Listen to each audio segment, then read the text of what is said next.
Hi everyone, this is Project After the Storm, and today I'm going to be talking about my experience smoking weed and going on to develop psychosis later, and also being diagnosed with schizoaffective disorder. So that's what I'm going to be talking about today. This is discussing how I started to smoke weed years ago, and how I believe it played a part in my psychosis and developing my psychosis and having my diagnosis be what it was, schizoaffective disorder. But this is not to put all the blame on the plant, on weed. This is not to put all the blame on the drug. This is not to do that.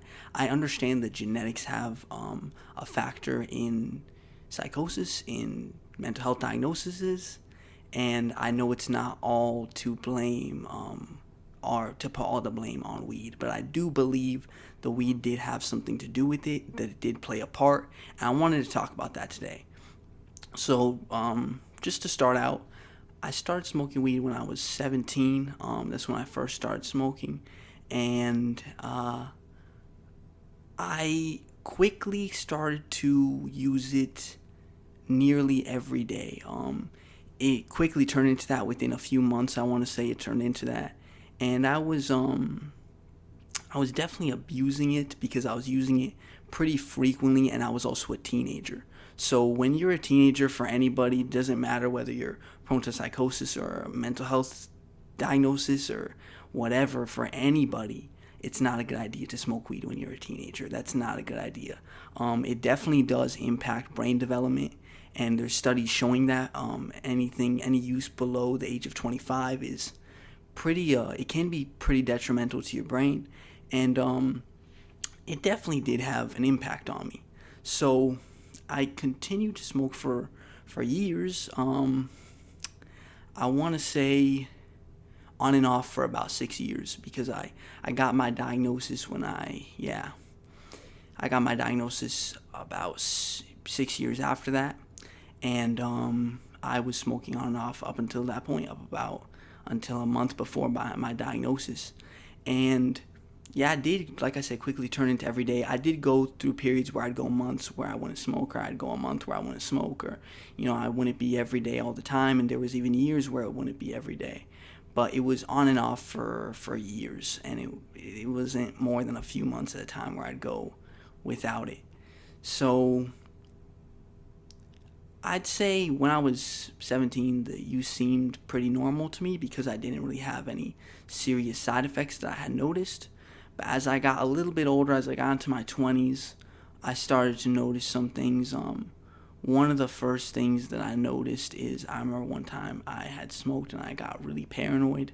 I was walking home. I had smoked outside, and I was walking home, and I was really paranoid. I wasn't feeling good, like my thoughts weren't in a positive place. And when I got home, I just felt like, I don't know, I don't want to say panicked, but it was close to that. And I remember hearing something, like hearing like noises that were not, like, I could recognize as not real. I could recognize that they weren't real, but I remember hearing that. And that was pretty disturbing to me at that point. That was probably about when I was 20. That was about 3 years after I had started smoking.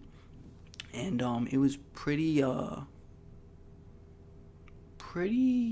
disturbing to me, to be honest, because going through this experience of everything being seemingly normal with marijuana, and then having an experience where you hear things that aren't real, and it's not like I ate like some kind of giant dose edible or anything. I did have experience with edibles, but at this point I didn't eat an edible. It was just I had smoked like what was pretty normal bud or pretty normal weed to me, and I had that experience, and I don't think I smoked again for a little while. I didn't, but eventually I did wind up going back to it, and I think that was through the form where it really stuck with me. That was through the form of Delta 8.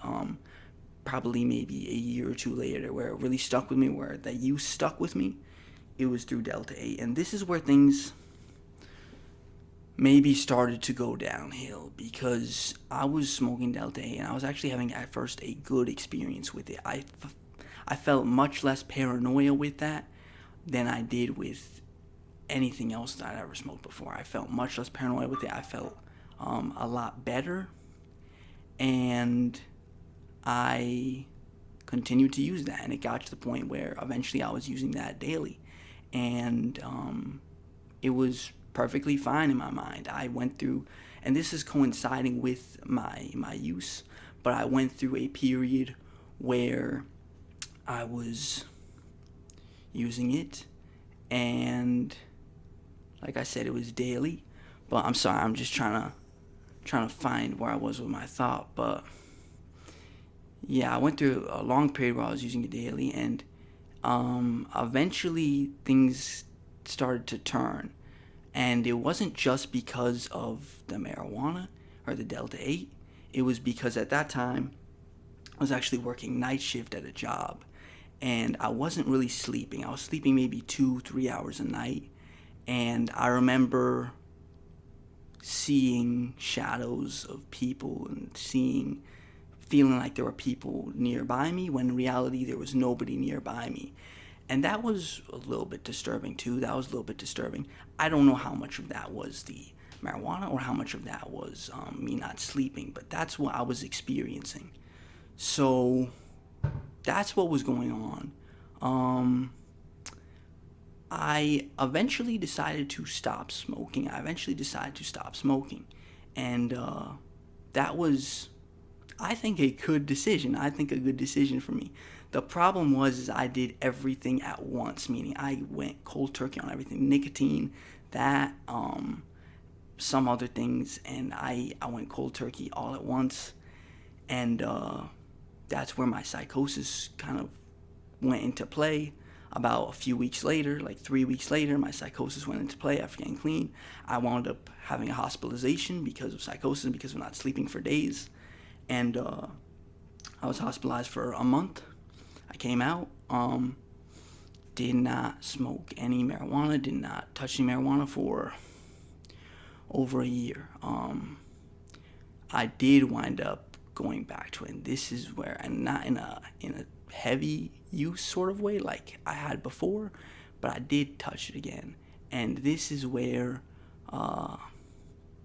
things got a little bit, how do I say, weird, like disturbing, because at first everything was normal. Like it was, there's some paranoia, some things, but it was normal, and I liked I could feel different again because I was on so much medication from my hospital stay that stuck with me. The medication that I was still taking, I like to feel something different. I like to feel a little bit more like myself again, and I felt that way. I felt like I was able to think a little bit more like myself and feel a little bit more like myself, and I liked that.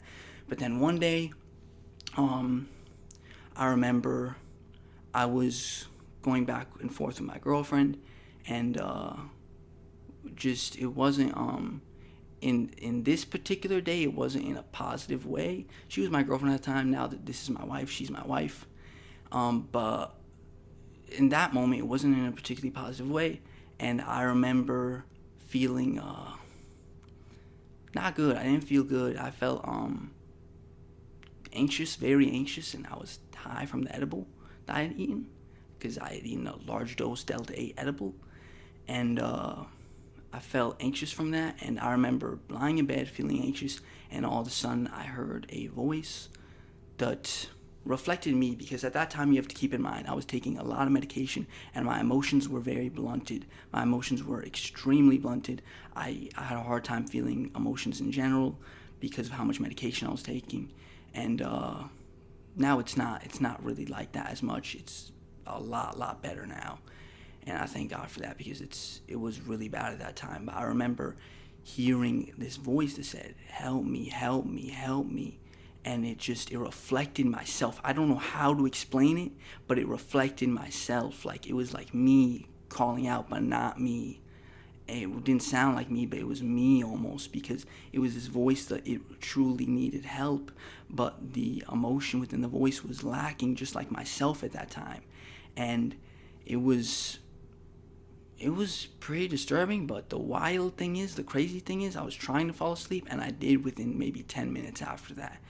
That's the crazy thing to me, because earlier in my life, years before that, if I had any sort of experiences or anything like that, because I've done other drugs, psychedelics and psychedelics namely, and I would not be falling asleep after an experience like that, or not that I had an experience like that, but just an experience like a serious experience. No, I would not be falling asleep 10 minutes later, but I fell asleep 10 minutes later, and I don't think I really touched it again. I didn't touch it again for a very long time, and eventually I did one time, and that one time led to a couple other times after that, but nothing negative besides one night I just, and this is kind of negative, but when I ate it this time, I could not go to sleep. When I ate the Delta 8 edible, I could not go to sleep the next time after that. Hearing the voice the next time I ate it, I could not fall asleep.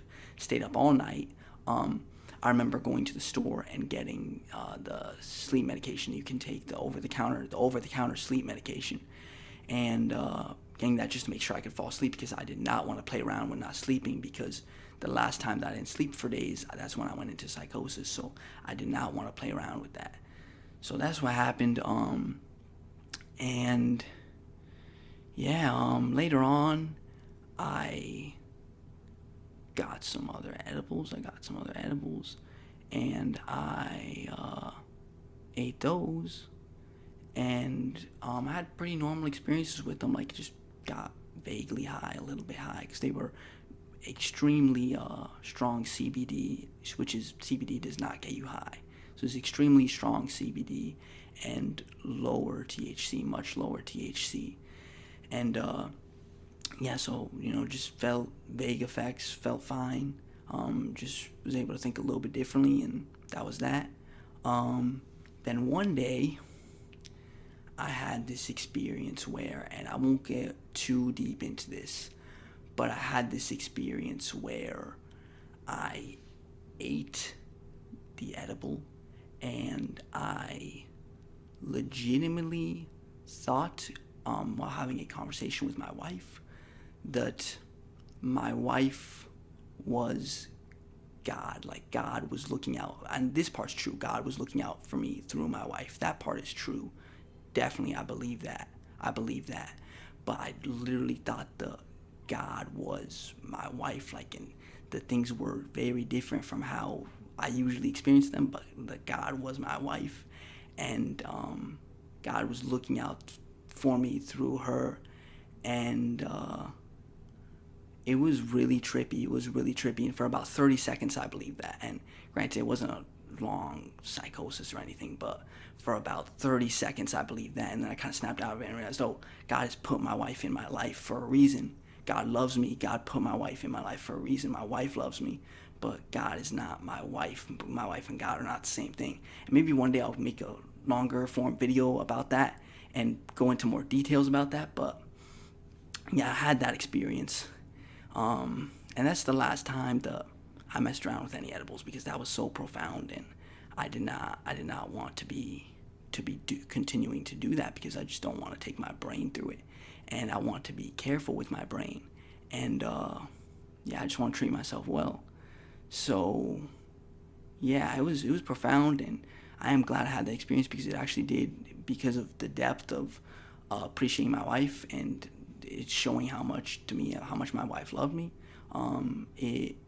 It's an experience I'm grateful for. I do want to quickly say, so I had these experiences with marijuana since the time I was 17. It impacted me. It impacted my cognition, I believe. It impacted my memory a little bit, but most importantly, it, I think, contributed to me developing psychosis. This is what I believe. This is what a lot of doctors present, that it can cause this. This can happen, and I just want this to be a warning message to anybody, especially young people. If you are young, if you are thinking about or currently messing around with marijuana, smoking cannabis, just know that this is a possibility. This is a real possibility, that these things do happen to some people. Some people do develop psychosis, and these things do happen. That's just my story with it. I can go into it a little bit more in some different ways later, maybe. But that's going to be it for the video, guys. I do hope you enjoyed it. Please make sure, if you did enjoy it, to subscribe, give it a like, and keep looking out for new videos. See you guys.